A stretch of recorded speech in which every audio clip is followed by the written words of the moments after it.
This TikToker is being transferred to a high-security Albanian prison because he did a 7-minute live stream from within his cell in the UK. I feel like recently we've just been on a hot streak when it comes to insane titles because what is this? So welcome back to another episode of How Is This Title Down Here Real?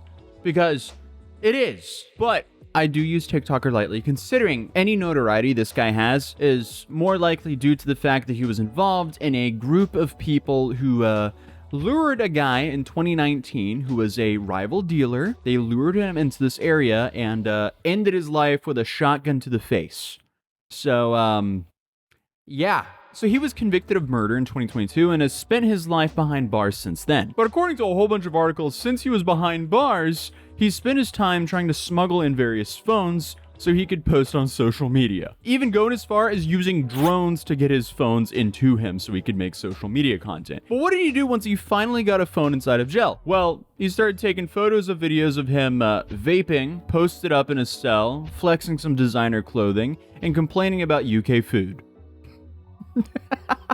This guy risked getting extra prison time to smuggle in a phone so he could complain about how bad the UK food is. So that might speak volumes of the UK food. But if you watched my last video, you might know how much I love a good beef stew, and the UK definitely makes an amazing beef stew. So I guess they're just not serving that in prisons over there. But honestly, why would they? But that was his original kind of content. So it was just like, you know, vaping, complaining about the food. But then he decided to move on to something else on TikTok. And this is what raised a whole bunch of alarms because he started live streaming. And on these live streams, apparently, people start donating quite a bit of money to do his like TikTok live battles. So people would like throw galaxies and roses and all the stuff we've been through when we talked about the TikTok NPC streamers back in the day. But apparently these live streams have been happening on and off for a few years. And this is why the UK now is saying, hey, it's actually time to transfer him back to Albania because we don't want to deal with him anymore. So essentially they're like, yo, you just finish your sentence over there because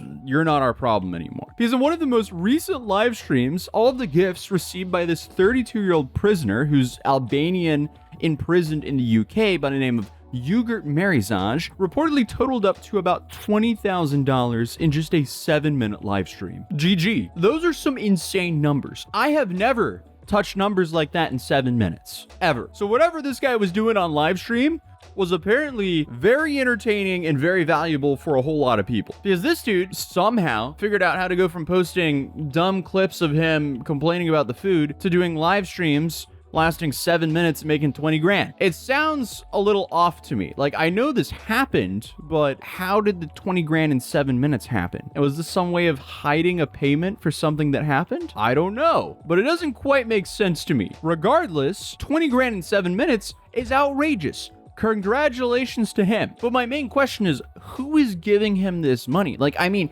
I understand the shock value of, oh wow, look, a prisoner he's in prison. He's battling another person. But like 20 grand in 7 minutes? Because I know shocking content does very well, especially on TikTok. I mean, you had all of cartel talk running around, and you also had like the Somali pirate TikTok going on. So obviously they're shocking. And obviously prison talk has also been a thing for a while.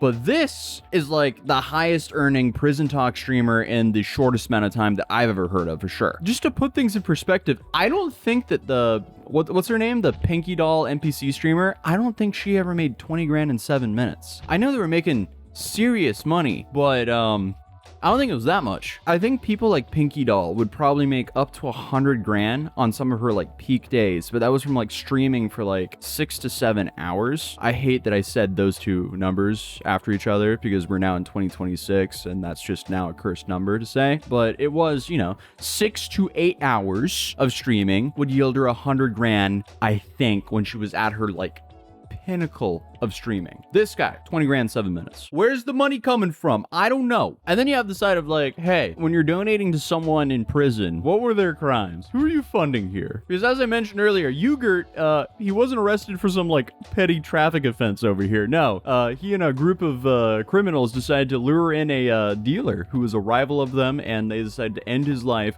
with a shotgun to the face. So he's not really the best person to be donating money to. You can't really say that what he did was just an oopsie. But his sentencing was in 2022, and to be fair to him, he wasn't the one who allegedly pulled the trigger. He was just part of the people who lured the guy in there. But he was still heavily involved with the planning of what happened, was sentenced to 32 years in prison. And allegedly, Ugert also bought an axe and helped lure rival dealer Hemawan Ali Hussein into a home in Hartlepool County, Durham. No way is this happening in Durham. No way. Are you serious? Wait, Hartlepool. I used to live in Durham. Hartlepool County, Durham. There is no way, dude. I mean, okay, so this is like far. I mean, I used to live like really close to like downtown Durham, like near the cathedral. Used to hang out at Fighting, I think was the the bar there.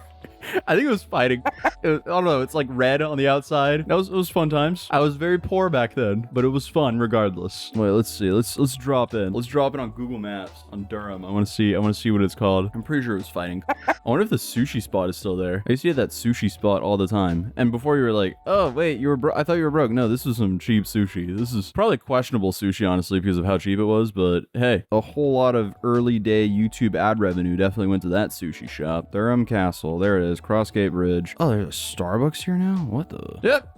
Fighting. All right. It's not red anymore, though. What'd they do? Is the sushi spot still there? Nope. It's called Malatang Express. 10-pound meals. Okay. Malatang Express. Used to be a sushi spot. RIP. Well, I went off track here. Anyway, so this happened close to where I used to live for a little while. But back to him buying an axe near County Durham, or in County Durham. An axe sounds pretty grotesque for me, but honestly, that's kind of just par for the course when it comes to crime in the UK, it seems like, because you can't always get a firearm. Clearly, they can get firearms in there, but it's not as easy. So in the UK, instead of Kevlar, you should just walk around with chainmail, because odds are anyone trying to attack you probably has a knife over a firearm. But hey, I digress. See, in the US, you have to get really good at like that quick draw, the sleight of hand. Like if someone attacks you, you're like, what? In the UK, you have to go on guard.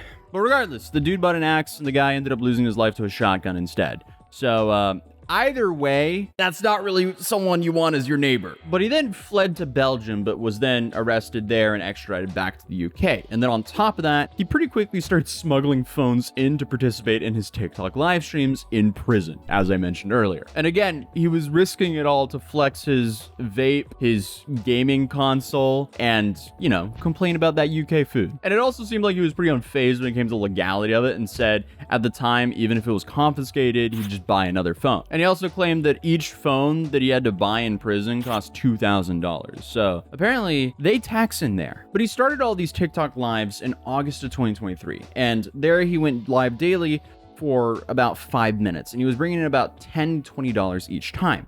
Still illegal, but you know, big difference from the $20,000 in one stream. And what's interesting is TikTok even said that they were going to ban him, but they relied on the prisons to actually report which TikTok accounts were actually being used from prison. And the prison service also said that phones are not tolerated in prisons, and those who break the rules face tough punishment, including extra time behind bars. But I guess nobody enforced this with him, because he was streaming for like 2 years behind bars. And what's also ironic is in a now deleted clip posted on August of 2025, he begged to be transferred back to a prison in Albania so he could be closer to family and avoid the terrible UK food. It's also reported that he was going live and playing games for tokens that he could exchange for money. So again, the guy is hustling. But it is crazy that the guards couldn't even stop him from acquiring a phone. But I guess the crux of his whole frustration seemed to stem from the fact that he was trapped in the UK prison. Okay, maybe don't go to the UK and commit a whole bunch of crimes then.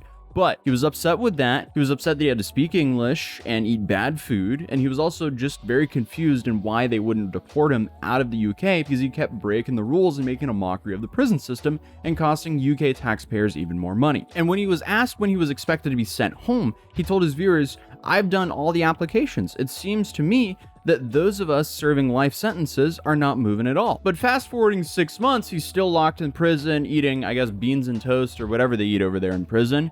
And he just decided to go live, and he made $20,000 in a 7-minute stream. And that's when the UK government went, uh-oh, now we have to do something about this guy. So then they deported him to Albania. So a Ministry of Justice spokesperson was quick to say, this behavior is completely unacceptable. We've taken immediate action to ensure that these posts are removed and are urgently investigating this incident. But it is kind of funny the dude just kept breaking the rules for like years. But it wasn't until he made 20 grand in 7 minutes they were like, whoa, okay, get him out of here. Like, here's a picture of him, and I guess he's quite comfy in jail. Dude, he's rocking his Dolce & Gabbana trainers. Hands down, some of the ugliest shoes you could possibly buy for way too much money. Those probably cost over $1,000, and boy are they ugly. But hey, at least he is living pretty comfortably in jail, it seems like, especially making 20 grand in 7 minutes. But just because you make money doesn't mean that you have taste. Clearly. But it is safe to say that his TikTok live spree is probably coming to an end now, with his most recent account up at like 45,000 followers being permanently banned. So, I don't know. Unless he just picks off where he left off in a new prison in Albania, which honestly could very well happen, but he would have to start from zero. For now, at least, though, it seems like he's on a hiatus from TikTok live streams. But who knows? He might be in an Albanian prison soon, panhandling for some roses and galaxies and cowboy hats and whatever else they donate on TikTok Live. But I thought this was just a crazy story I wanted to cover. Again, I'm still on vacation. Thank you for bearing with me, and I'll see you guys in the next video. Drop a like if you enjoyed this video, subscribe if you're new, and I'll be back in a normal studio very soon. Peace.